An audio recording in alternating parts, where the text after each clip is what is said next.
Aloha. It was very, very, very great to see you today.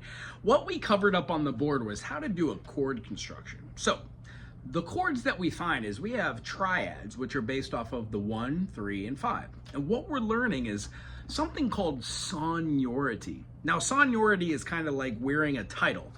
This chord that we're playing here is called a G major because it has 3 notes that are very distinguishable. When we say the key signature has 1 sharp, we are talking about the key of E minor or G major, the major and its relative minor.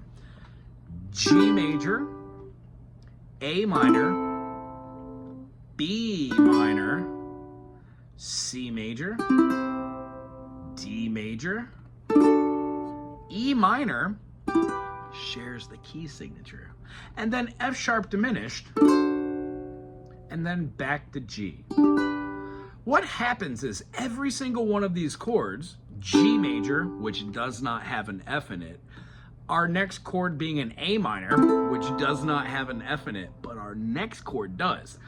B minor has a B, F sharp, and a D, meaning if we were to play a B, F, and a D, that would give us a B diminished, and we don't want that. We want a minor. So the different tonality is what we're seeing. This will be what I'm going to leave you with today. They're called tertiary.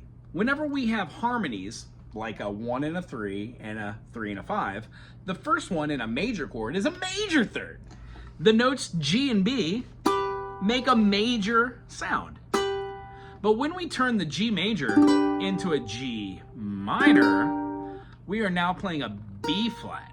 And the distance between the G and the B flat has been diminished by a half step, which means the other way around, when you play a B flat to a D, that is going to be your major third rather than your minor third. Cool?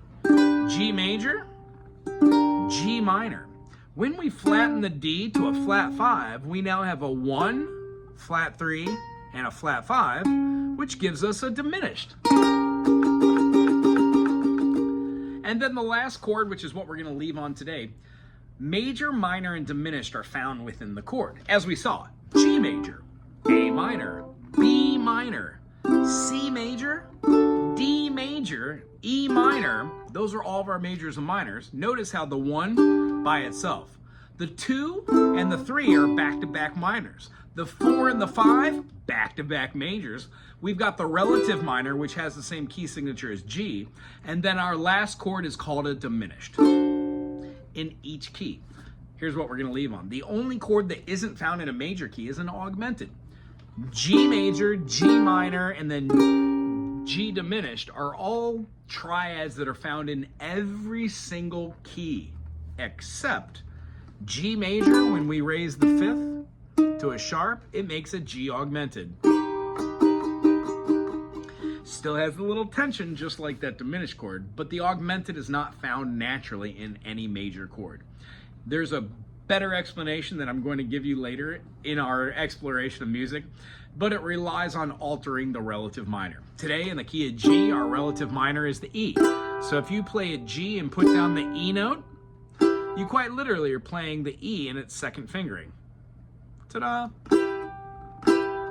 Hope that made sense. Anyway, it's great seeing you. I'm going to pass along the song long, long ago and try and play through it this week. Aloha!